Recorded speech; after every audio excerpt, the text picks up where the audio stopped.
Hello, everyone. Welcome to Ravenstar's Witching Hour. I'm your host and head witch, Miss Dolores Blue Ribbon at the helm this evening. I want to give a shout-out to everybody at Revolution Radio, staff, producers, listeners, chat room, and thank you, everyone, for tuning in tonight. We are 100% listener-supported, so if you like what you're hearing, please click on the donate button. We appreciate your support, and thank you for any contribution you can make to this excellent station. And let's see here, new updates. Just a heads up for everybody, I'm not accepting any calls or questions via email during the show. And this might change from week to week depending on time constraints and the guest. So just a heads up, I just want to send that as a reminder because last week I still had people trying to call in with questions. Also, I want to thank producer and radio show host Steve Travesty for hopping on last week and filling in for the dead air on the last week's show. I managed to get a fantastic interview with my guest, Stuart Swerdlow, last week before I got bumped off of Skype about 20 minutes before the show ended and wasn't able to get back on. So thank you, Steve, for stepping up on my behalf. And I have plenty of bandwidth, so I will leave it at that. I do know that Stuart had some issues the next morning with his own website and some other things that happened that were sabotaged, so no such thing as coincidence on that one. So anyways, this is also my one-year anniversary here at Revolution Radio. I can't believe I've been here this long. I started my radio show, I guess, 1 year ago this month. So thank you, everyone at Revolution Radio and Nighthawk and producers, listeners, everybody for supporting the show and, of course, the station. And you are listening to Studio A. And my special guest this evening is Russ Tanner. And Russ Tanner is founder and president of Herb Allure Incorporated, a company that publishes scientific research about herbs, nutritional supplements, and essential oils. He is also founder of the Global Skywatch website, which raises awareness about the many dangers of geoengineering. Russ has suffered and recovered from mercury toxicity and educates others on how to do the same. He has been interviewed on numerous radio and internet programs and has published articles and given lectures on the dangers of amalgam fillings, mercury toxicity, geoengineering-related illnesses, and geopolitics. And his website is globalskywatch.com and also Russ at herballure.com. And please welcome Russ to the show this evening. Russ, how you doing? I'm doing good. Thank you for having me on, and congratulations on your one-year anniversary here on the network. Well, thank you. I can't believe it's been a year. It just kind of flew by. Yeah, I bet it does with all the work that you do. Time just goes so fast when you're working hard, doesn't it? It certainly does. And likewise, you've been on my show before, and it's always a pleasure when I have you on. And I'm sure you've been quite busy with with all your investigations with chemtrails and all the other stuff that's happening across the globe. And, yeah, why don't you fill us all in on what you've been up to this past year? Well, it's been a very busy year. I spent most of my time living in Maine, the spraying there, the chemtrail spraying. Well, just to let everybody know, I actually smell and taste chemtrails. I'm one of the lucky 1% that just feels it burn. And I can taste it. Most people don't taste it unless it gets really, really intense. But some of us have a more sensitive sense of taste and smell. That's just a genetic fluke that a certain percentage of the population have. So for me, it's been quite a ride because it causes me terrible inflammation. So it's been a real rough year of spraying. The spraying in the last 6 months has been really, really bad all over the country. I've heard reports all over. I hear from a lot of people all over the country. I also hear from a lot of people who do smell and taste the chemtrails as well. So they've really kicked up the operations in the last half year or so. In a lot of areas, I'm getting reports that the trails have went from long, persistent to most of the month. They're now short and non-persistent in more and more places, which I saw happen twice in two different places where I was living, where overnight they just changed their methodology. So they're obviously upgrading their equipment, making the trails harder for people to see so that they're less apparent and the public doesn't ask as many questions. Mm-hmm. We don't have a legal remedy. Well, we have people who are trying legal remedies. They're declaring their non-consent and sending letters to the local government. There have been some attempts at lawsuits, but they were never followed through. Really, the stage that we're at right now that people need to be aware of is we're trying to raise awareness to the public that this is going on because we need numbers. We need 1 million people to know about this or more and be very upset about it because, unfortunately, the way that government really works, if we're ever going to get anything done, your representatives really represent the people that they fear. And if they fear the establishment and the power brokers, they're going to serve them. And if they fear the people, when there becomes enough people angry enough that this horrible, deadly practice of spraying these toxic metals into the atmosphere and having them land on the ground.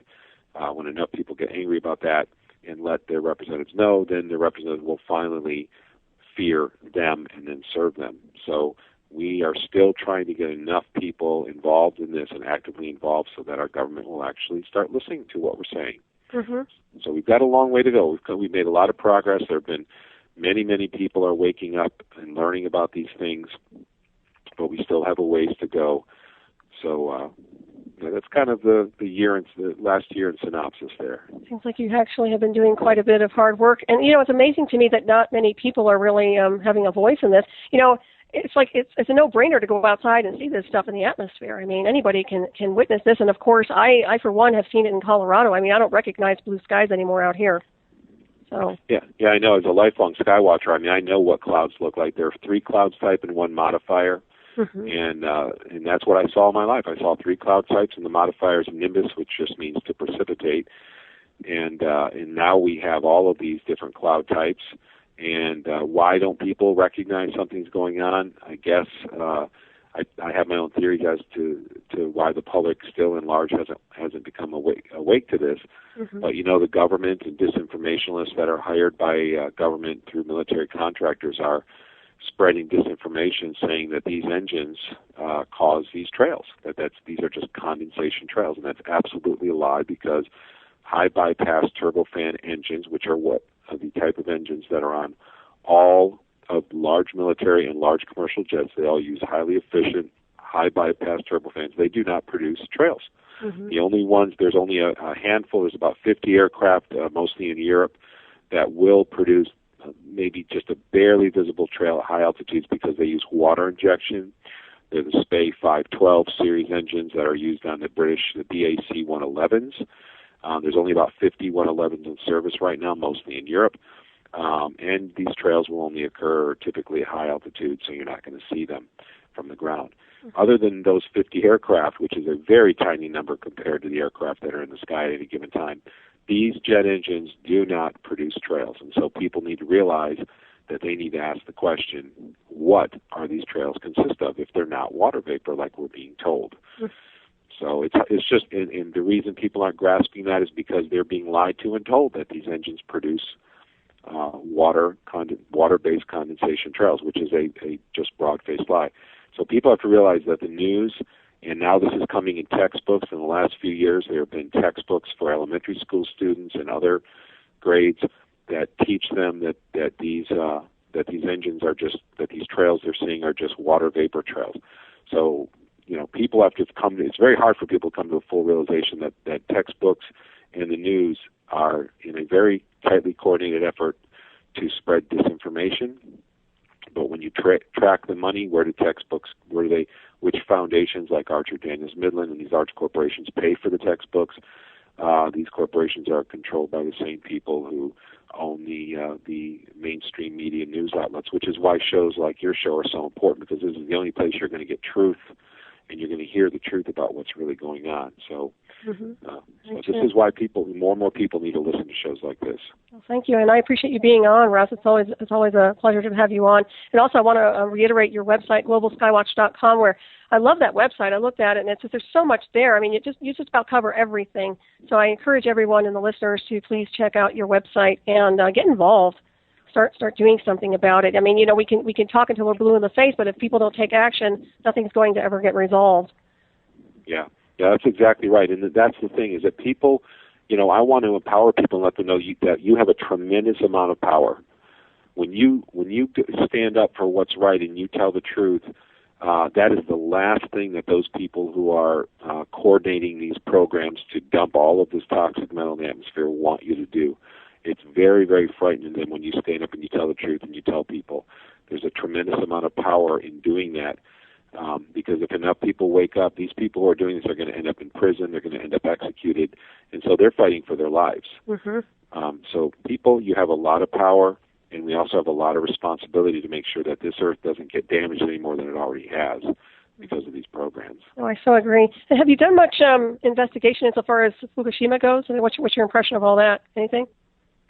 Well, there's a lot of, it's hard to nail down exactly why that happened and why, because all the official information you get comes through mainstream media channels. Mm-hmm. And if you've been following mainstream media as long as I have, which is the early 80s, I started finding the lies in mainstream media and seeing how coordinated their lies are practically on a daily basis. People don't realize this, but they just lie to you all the time, and they're not subtle lies; they're blatant, bold-faced lies. Mm-hmm. And so that's the only way we're getting information, because obviously Fukushima's on the other side of the world from us, and nobody can go look at it themselves, and there's only a handful of people who have any firsthand knowledge of it. But the bottom line is obviously we're getting a lot of radiation coming through by the ocean, in the air, and it's obviously just an epic disaster, and it's obviously not being handled right. And mm-hmm. A lot of scientists have spoken out and said, why are they? It's almost like they're wanting this to happen. Which, of course, to people like me, it doesn't surprise us. Mm-hmm. There's people who profit from disaster, and I think that's really at the core of what goes on with so many of these situations like this. Yeah, I so agree. It's such negligence. It's embarrassing that people are actually like that on this planet. It just amazes me that this is being allowed. But it is, and it's just out of control across the globe, and that's part of it. And, of course, the chemtrails is huge, and yet there are still some people who will dispute chemtrails and say, oh, that's not what they are. And I'm like, I can't imagine what they're taking or what kind of Kool-Aid they're ingesting, but it's like, come on. It doesn't take a rocket scientist to see this, Yeah, that's exactly true, because, I think what happens, and I alluded to this a minute ago, is in order for people to admit that these are not condensation trails, they are going against textbooks, and they're going against mainstream media. They're going against the Weather Channel and all the meteorologists who keep saying this over and over and over again. And to do that is really scary to people in the public, because if they are to accept the idea that all of these people are involved in a coordinated lie, they have to also admit to themselves that there is a large central group of people who control information, i.e. a conspiracy. Mm-hmm. And the idea of a conspiracy is so frightening to people that they just don't want to even think about it. And I remember years ago I organized meetings where we had lecturers who were incredibly intelligent people who would come and they would document their speeches and uncover corruption. And the amazing thing that I saw happen at these lectures is whenever a lecture took place, on the very next lecture, none of the people who came to the previous lecture would ever come back. None of them, not a single person. Mm-hmm. And I would go to these people and I would say, I'm not judging you. I just want to understand why you didn't come back. Are we doing something wrong? What is it? And the answer I got, it's too scary. Wow. And it's funny because we've been taught through mainstream media that people who promote the ideas and expose the fact that there are large global-scale conspiracies because of the hugeness of the corporations that are behind this, they're usually marketed through mainstream media as being paranoid or being fearful. And, of course, who wants to be associated with that? So that's just a tactic to get the public to move away from those kinds of people, to not be associated with them. However, what I find is really the opposite is true, is the people who face the truth are really courageous. The people who run away from the truth are the ones who are afraid. Mm-hmm.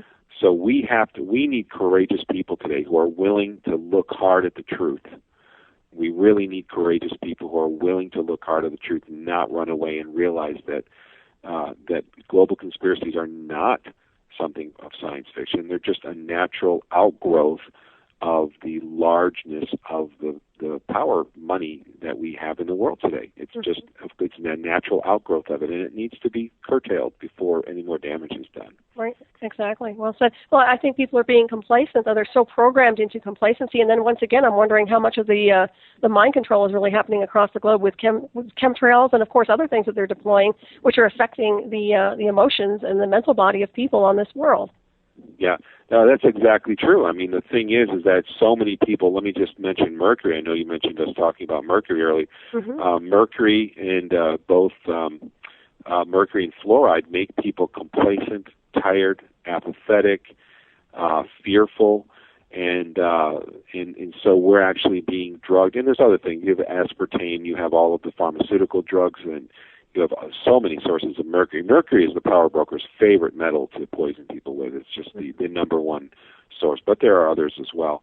But nevertheless, all of these things that we're being assaulted with do make it hard for us to function and do promote complacency and fear, and that just adds to the problem. So we have to rise above that. We have to work really hard and rise above that, or it's just going to get worse. We really have to come together. I agree. And also the genetically modified foods. I mean, you can go down a checklist of all the things across the board that they're just kind of distributing to the masses, which are just plain toxic, right down to the light bulbs, you know. Oh, yeah. Don't get me started on the light bulbs. I actually made a 20-minute film about the compact fluorescent light bulbs, and if people don't know what those are the squiggly light bulbs that the government is trying to promote us to use.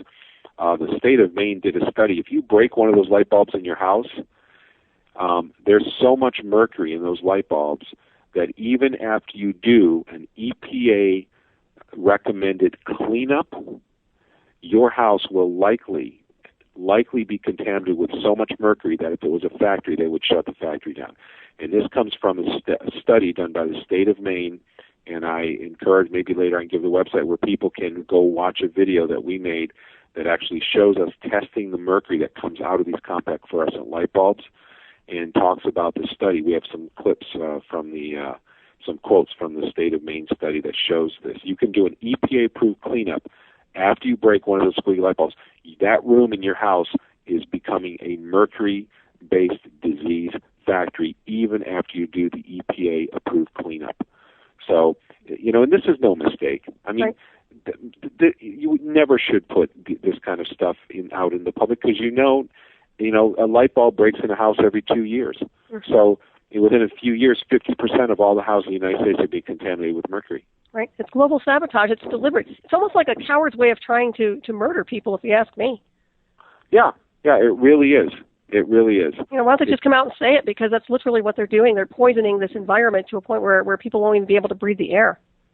We have not only that. I mean, we have, and if that wasn't bad enough, and it is, but if that wasn't bad enough, I mean, we have trees dying, shrubs. We have the soils are becoming so, the pH is so off because the mercury, not the mercury, but the aluminum is so dense coming down and settling into the ground. I did a water test in the state of Maine, a rain test, and the rain came back at 300 parts per billion. The EPA secondary maximum contaminant level, this is the level the EPA recommends that drinking water should not be above, is 50 parts per billion for aluminum. Well, our rainwater came back at 306 times above the maximum that is allowed in drinking water by the EPA. Jeez. That's rainwater. That's aluminum in the rainwater. Mm-hmm. Yeah, that's horrible. I mean, and none of this is getting exposed. Well, thank goodness you're doing this kind of research, but where else is it being heard? Well, exactly. This is why alternative media and shows like yours are so important. And this is why I hope everybody listening, get people to listen to alternative media, get people to listen to this program, because you're not getting this information in mainstream media, and they will never tell you the truth. They will not tell you the truth. Except that alternative media, I'll tell you this, alternative media has been so successful in the last several years that it has actually forced mainstream media to cover many stories that they normally would have just ignored. Mm-hmm. So there is progress being made. Mainstream media is being forced in a corner because if they didn't cover these stories, it would be so blatantly obvious that they're lying. Right. But people just need to realize that mainstream media is not telling them the truth. They need to turn to alternative media for the truth. I agree with that. Yeah, it's too little, too late on their end. By the time they expose something, it's too late. Just like they've been sitting on Fukushima for how many years now? It's ridiculous. I swear, it's infuriating to me because this isn't their planet. These big corporations and these cabals that think they own this planet, it's not their land. This isn't their planet, and we all have a responsibility to maintain some kind of a balance here. And, this is just craziness that's been going on. It's very frustrating. It's maddening. And the thing is that, what the government often does when they fail, they have all of these failures, one failure after another failure. They say, we can't stimulate the economy, we can't clean up the environment, we can't do this, we can't do that. It's all a lie. Mm-hmm. what they do is they say that we make mistakes, we're not good at what we're doing, we just don't understand the problems, we don't understand the solutions, when really the solutions are simple. When you simple things like the compact fluorescent light bulbs, they never should be produced. Mm-hmm. You never should be putting. We actually tested those. I'll go back to that for just a second and tell people how outrageous this is. We actually broke an incandescent bulb, a fluorescent bulb, a low mercury fluorescent bulb, and a compact fluorescent bulb in a plastic bag, and we took mercury vapor readings from inside the bag. The incandescent bulb had no mercury whatsoever. It was zero, of course, because it contains no mercury. These are the incandescent bulbs that they now have outlawed the manufacturer of for certain wattages, I think like 60 and 75 watts. I can't remember the two wattages, but I believe those were the two, have been outlawed in the United States. They're not manufactured anymore. Okay, so no mercury from the incandescent bulb. The low mercury fluorescent and the fluorescent had almost just about the same. In fact, our readings on the low mercury fluorescent, and those are the ones that have the green tips on the end for anybody who's seen those long tubes, those fluorescent tubes, and they have the green tips. Those are the low mercury ones. Our readings for those were actually a little higher than the regular fluorescent. So we have to ask ourselves, do they really contain less mercury, or is that just a marketing ploy?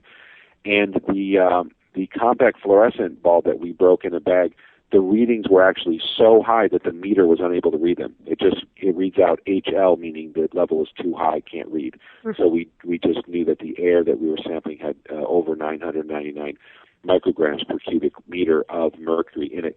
So the government keeps saying the solutions are so complicated, we don't understand the problems, we can't do this, it's just so difficult, which is just a complete lie. The answers are very simple, these problems. There should be no geoengineering going on. Fukushima could have been taken care of and contained in a very short period of time if scientists were allowed to do what they were screaming that they wanted to do. Mm-hmm.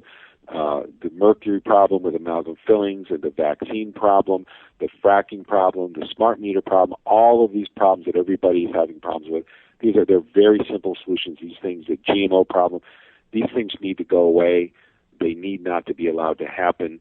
And yet government, of course, which is controlled by the very industries that are profiting from the disasters caused by all of these things, don't want them to go away because they profit so much from these disasters. Yeah. So it's very simple. The problem is very simple. The solutions are very simple, but it's those who lie to you that try to make it sound like the solutions are complicated. Mm-hmm, exactly. And is it just the United States? It seems like we're getting hit the hardest across the globe. Would you say we are or no? Yeah, I think we are getting hit the hardest because the United States is the largest threat to the globalist plan to unite the entire world under one world government. Mm-hmm. The United States is the largest threat to that because the laws that we have and the spirit of the people being used to having so much freedom is a hard spirit to break, so to speak. Mm-hmm. And so the plan has been, and this is in their own literature, the plan for globalists was to destroy the United States, excuse me, to actually literally destroy the United States through a whole series of disasters and problems and economic subversion, which is exactly what they're doing. And this is all done intentionally, and this is breaking the back of the United States, and people have not responded properly. Too many people are concerned about their own well-being instead of thinking of us as a whole, and not getting involved in this, and that has just, fed the problem. But simple problems like, the economic breaking of the United States through the free trade agreements, the GATT, NAFTA. I mean, that people say, all of our manufacturing moved overseas because we just can't compete. That's a complete lie. The reason manufacturing moved overseas is because the GATT treaty allowed these nations that are paying 50 cents a day labor to import their stuff into the United States at no cost. So what happens is manufacturing company A says they know that the largest expense they have in manufacturing is their personnel, is people. Employees are very expensive. And I know I've had employees in the past with my small business, and I don't have any anymore because I can't afford them. Employees are so expensive to have. So what the company A is forced to do, they say, well, if we move our manufacturing overseas, instead of paying $7, $8, $10 an hour, we can pay 50 cents a day. We can cut out almost completely cut out our largest expense. We don't have to pay FICA and Social Security and all of these other matching taxes, and we can undersell the competition. So they move their factories overseas once the GATT treaty and fair trade agreements are passed, and they start underselling competition. The competition says, whoa, we have to move our factories overseas to compete. Otherwise, we're going to go out of business. So they move their factories overseas, and then Company C has to move their factories overseas. And I actually have personal knowledge of a large manufacturing company that I had friends that worked at that were forced to move their entire operation overseas for that exact reason. They could not compete with the competition because the labor rates are so small. When you have tariffs in a country, the United States was protected from this by putting up large tariffs that kept companies from importing their goods cheaply and subverting our job base in the United States, and that was completely subverted by GATT. And of course, they try to say, of course, the government says, oh, well, this is good for the consumer, and this is how Clinton sold GATT to the public. And they say it's good for the consumer. Well, it's not good for the consumer. It'll say it will lower prices. Well, lower prices are really meaningless if you don't have a job. Exactly. If you subvert your whole economy, that doesn't mean anything. So they try to complicate the issue and say, oh, well, it's complicated. You can't really understand it. It's really very simple. Again, these solutions are simple because the things that cause the problems are simple, but they try to make it complicated. Exactly. Yeah, there's nothing made in America anymore, I can tell you that much. Very rarely. Yeah, can you imagine, and I'd love to tell people this, tell people, force your government to reinstitute large tariffs. You know what would happen? Overnight, all of these corporations would be putting their factories back up in the United States because they would have to. If they would say if they could not import their goods in the United States without having a large tariff imposed, they would be putting their factories back in the United States overnight. There would be great paying jobs looking for people overnight. It would be an incredible revolution. It would be another revolution. Of course, we have to watch the environment. Of course, we have to take care of all of those things. Industry has to be responsible. We have to keep everybody accountable. But nevertheless, if you're talking about the breaking the back of the United States, which originally is what we were talking about that got us into this discussion, hey, put tariffs back up, force these companies. That would literally force these companies to put their factories back in operation, and you would once again have this economic power. You would have a great job base. You would have security. You would have the GNP would just skyrocket. It's really that simple.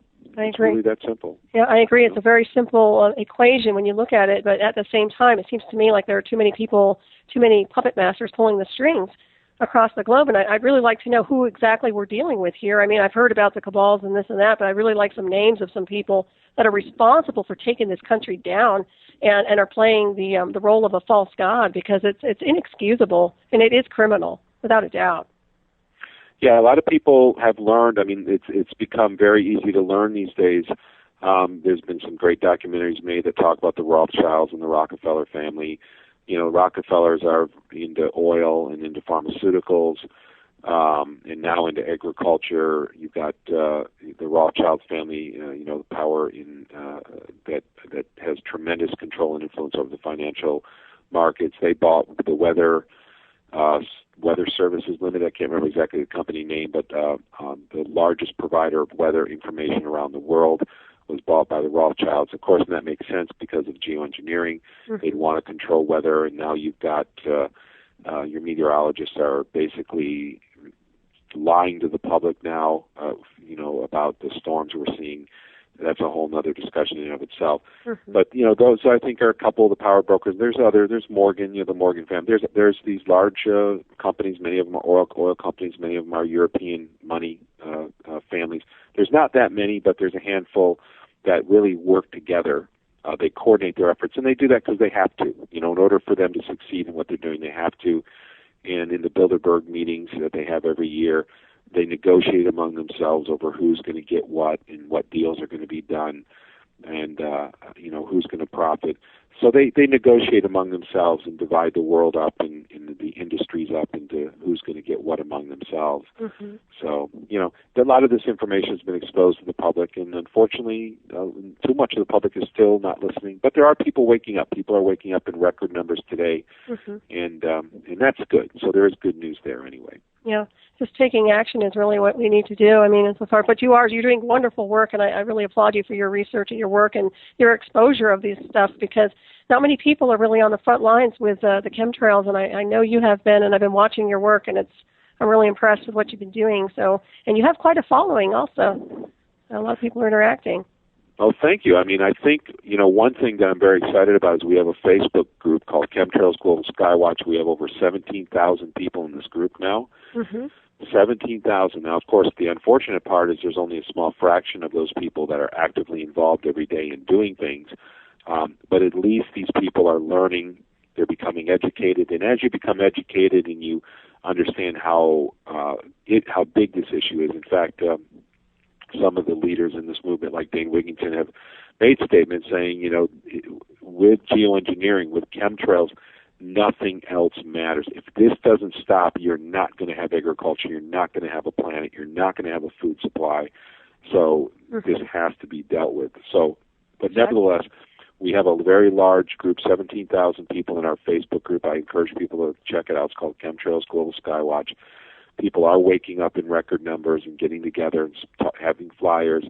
Australia is leading the world in protests.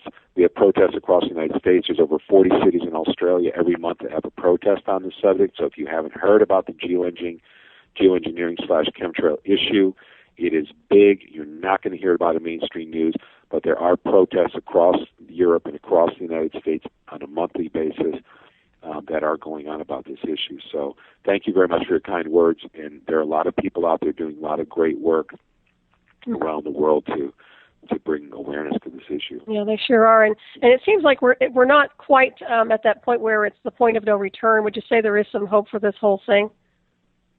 I think there is hope, but it's only going to happen if people wake up quickly, and not just wake up and become educated, but get physically involved. Mm-hmm. People have to wake up their neighbors so we have an exponential awakening of what's going on.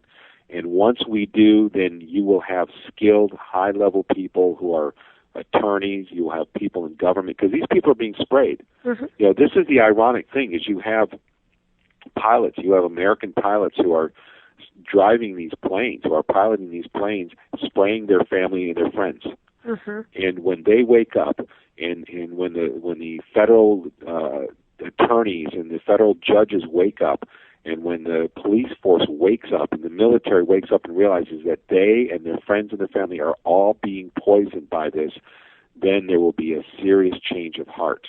Mm-hmm. So I do think there is hope, but we all have to come together and realize that we're all in this together, and that we have to wake up and act quickly, because there's already large die-offs going on, animal die-offs, plant die-offs. There's white bark syndrome in trees where the bark is falling off, and these trees are dying and cracking and falling over. Mm-hmm. Bats are dying, all kinds of animals dying. So there is definitely hope, but people need to get involved and take this as seriously as they can, because it's really that serious. Oh, yeah, and it's their lives. I mean, like you said before, we're talking about the planet, we're talking about the health of the planet, we're talking about the people. And I swear it just seems to me like they're just trying to do some kind of a global extermination program, because, there's no logical explanation for it. Yeah, this is another thing that makes people really afraid when they research this, and it's very shame. People need to be brave. There's evil in the world. Mm-hmm. We need to realize that if you want to call it evil, you can call it whatever you want, but the bottom line is there are people in the world who believe in eugenics. They believe in genocide. They want to just kill large groups of people. That is the agenda. If you can look at the history, there are videos, go on YouTube, and there are great documentaries that actually show how many of the people who are in government positions throughout the 20th and the 21st century who are eugenicists, mm-hmm. Who want to kill off parts of the population. That is their belief system, and they're in the most powerful positions in government. So once people wake up, this is very scary to realize, and this is why a lot of the public shies away, because they're too afraid. They're mm-hmm. too afraid to face this, and we've got to stop being afraid. Right. But when they do realize this, then yes, you're absolutely right. This is about mass murder. They're destroying the planet. They're killing life. They're killing humans by doing this. They know exactly what they're doing. That is their intent, because that's their belief system. You're eugenicists. Mm-hmm. So I encourage people to learn about that and share that with their neighbor and start saying, you got to make a change. I mean, if you don't, it's not going to get better on its own. I agree. They're quite the predator these days, I'll tell you that much. I never saw this coming when I was growing up. That's for darn sure. Yeah.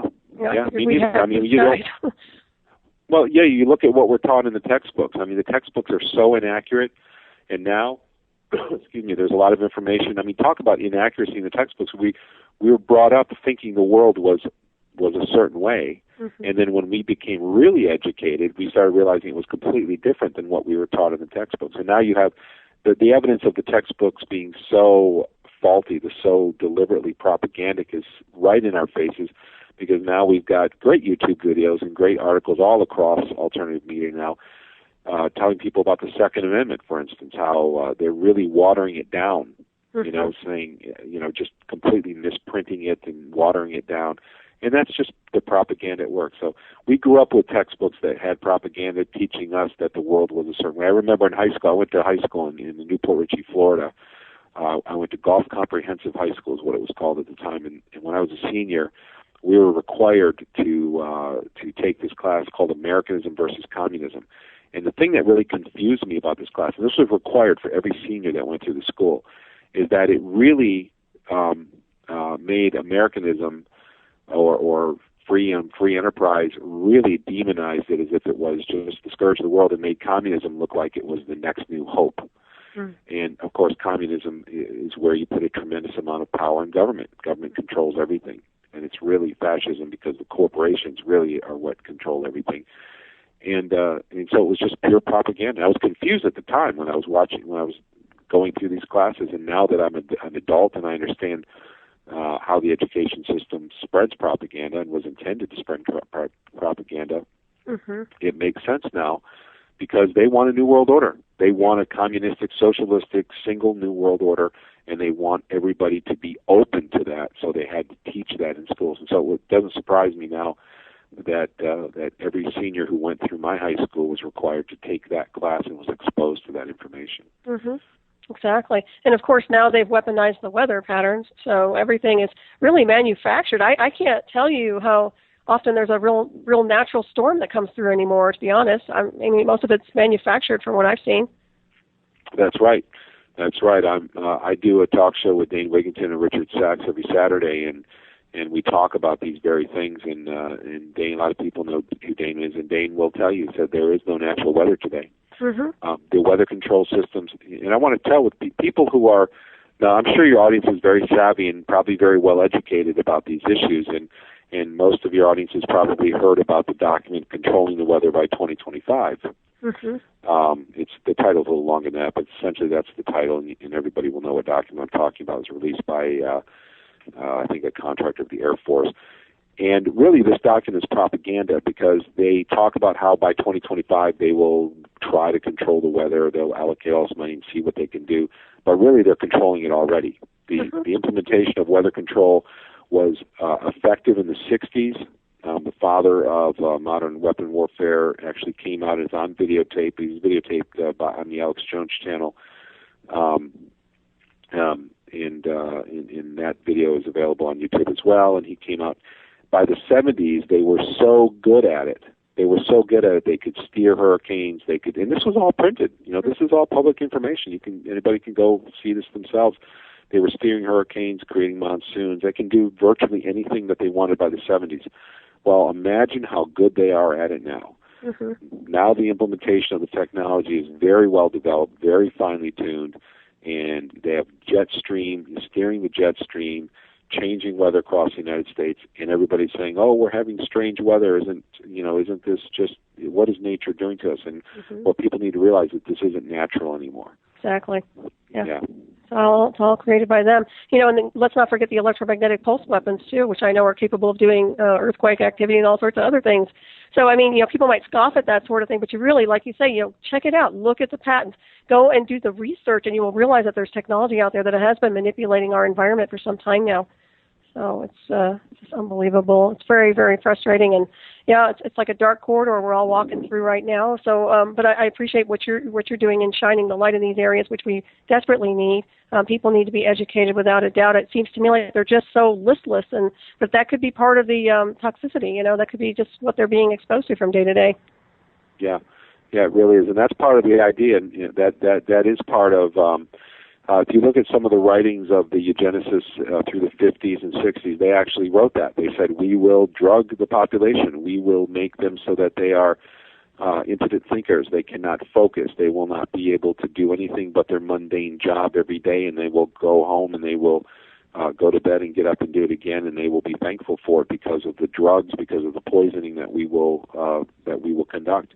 I mean, this is all written in black and white. For people who really want to do any serious research, you can look at there are many writings that have been whistle blown out into the public that this was their intent. This was decades and decades ago, too. So I totally agree with that. I mean, that's a big part of the problem. The toxicity was intentional. It's intended to keep people passive and apathetic.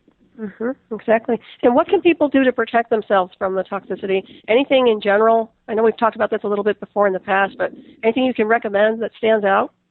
Absolutely. Now, I know in our show in the past, I remember doing the show, and I went on for about 10 minutes and talked about mercury detox, which also works for other metals as well. Right. Excuse me. So I encourage people to go and check out your show archive. You still have your shows up from a year ago? Oh, yeah, absolutely. Yeah, we have archives, yeah. Yeah, check out the show that I did with you, and there's a big, long dissertation I went into about that. But sulfur, what you want to do is I'll just throw some ideas out real quickly here, I guess, for people. Algin. Now, what we're being assaulted with is aluminum, barium. Some of the main things are aluminum, barium, mercury is huge. So let's just deal with that. You can use malic acid to chelate aluminum out of your body. Malic acid is freely available from companies online. Just do a search for malic acid, and that is as effective as any prescription substance you can get for chelating aluminum. It's very effective, so that's good for aluminum. Aluminum is very bad for you. It accumulates in the brain. It's also synergistic with mercury. Mercury and aluminum together are about 100 or times more toxic than either one alone. And mercury's all over the place. In fact, we did a dust test and found mercury in the air. And I believe mercury is another component of chemtrails that is not being talked about. I could go on about the tests that are showing this, but nevertheless, just so people are aware of that. Algin is a substance that will keep you from absorbing when aluminum or barium or mercury get in your body, your liver or your kidneys will dump it into your colon or into your bile, your colon through your bile ducts or into your bladder, if it's your kidneys that is capturing it. And what algin does is the most of the mercury, depending on the situation, most of the mercury goes into the colon, and you can take a substance called algin. Algin is a polysaccharide. That's extracted from brown seaweed, and it will prevent the mercury and barium and other toxic metals like strontium and even radioactive metals from being reabsorbed once they're dumped into the colon. Because that's one of the biggest problems with these metals is a portion of them is reabsorbed into the body. So algin is great for that. So we talked about malic acid for aluminum, algin to prevent reabsorption of barium and strontium and mercury and radioactive isotopes as well. You also want to increase your glutathione in your body. So there's, if you want to take glutathione as a supplement, that's what you can do that. If you take regular glutathione, you're going to about 90% of it will be destroyed in the stomach. So you want to take reduced glutathione, and you can find that in any good health food store these days. And reduced glutathione will have about a 40% absorption rate, so that's a lot better. And that actually makes me feel better. When they're spraying chemtrails hard, reduced glutathione helps. People can also take DMSA, which is mercury chelation. That also actually makes me feel, I have more energy when I take DMSA, and I do it virtually every morning, and I take a break about 2 days a week. So DMSA is another thing that's available to the public. You can also cause your body to produce more glutathione. And glutathione is the natural substance your body uses to detox metals and heavy metals that are toxic to you, especially mercury, which is one of the biggest problems we have today, especially airborne. And people are going to be realizing this more and more over the next few years as data comes out. But I'm giving you a heads up on this ahead of time. I've been talking about this for the last few years about the mercury assault we're under right now. But what you can do is take alpha-lipoic acid. Actually, let me talk about N-acetylcysteine first. N-acetylcysteine will help your body increase your glutathione production. If you're going to take any of these supplements, just make sure you take small amounts to begin with, because they can start to mobilize so much mercury out of you all at once that it can make you feel quite bad in the beginning. So you want to be very, very careful and take small amounts first and build yourself up over time. I've written up a detox program. Dr. Andrew Cutler also has a famous detox program called the Cutler Protocol that help people detox. I would encourage people to look those up online as well. Alpha-lipoic acid is an antioxidant. It also chelates mercury and other metals out of the brain. Again, very small amounts to begin with. I've seen so many people that had naturopaths and doctors put them on tremendous amounts of alpha-lipoic acid. They could not function. They call me for help, and I say, get off the alpha-lipoic acid for 2 weeks. They feel so much better. They go back to work, and I say, okay, now let's start with little tiny amounts, because unfortunately doctors are generally very aggressive, and you've got to be careful when you're detoxing. You have to be real careful. There's also zeolite. Zeolite is actually an aluminum-based product, but the aluminum is bound and generally doesn't, from the research I've seen, it doesn't escape, so it is a pretty good product to take. And aluminum reacts with mercury very aggressively, so aluminum can actually be used as a chelator for mercury. And because of the unique structure of zeolite, zeolite can take mercury and other harmful metals and pull them out of the body as well. So that's another option. There are a lot of things people can do. Cilantro, I'll talk about cilantro. Cilantro is not really a chelator. It's what we call an expellant. It will cause your central nervous system to expel mercury. I would not take cilantro unless you're taking a chelator like DMSA at the same time, or sulfur. So I would be sure you have a chelator available, because you don't want to release that mercury and then it'll just get reabsorbed. You want to release it and then have a chelator available to bind to it and carry it out of the body at the same time. And I would encourage people that when they are chelating mercury or any other heavy metal, make sure you're taking Algin to make sure it gets carried all the way out of the body without being reabsorbed in the colon. So there's a quick synopsis of some of the things that you can do to chelate and get these things out.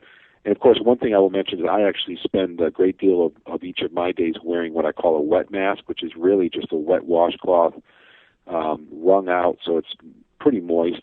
And I wear a painter's mask, and I put a few drops of peppermint on this washcloth, and it actually keeps most of the airborne particulates that are being dropped on us out. Since I can taste and smell these chemtrails, I can tell that a wet mask really does help keep you from breathing these particles. A HEPA filter will not help you because the particles are too small. They go right through the filter. I have tested a number of air filter. I have a $1,300 air filter from IQ Air, which is one of the best companies, best filters you can buy. I've tested all the way down to $50 filters. The only ones that have any effect whatsoever are the water-based ones, because the water actually, the particulates can get pulled out of the air with the water, and that does help a little bit. But HEPA filters are just worthless against chemtrails, and carbon-based filters are worthless as well. So it's hard. It's a very hard problem to solve. The wet mask does help quite a bit, though, if people are willing to spend or able to spend part of their day breathing through a wet washcloth. And I use a painter's mask from Home Depot to hold it over my face, and it does help me feel tremendously better. I mean, it's what's actually kept me able to be functional to a large degree over the last several years.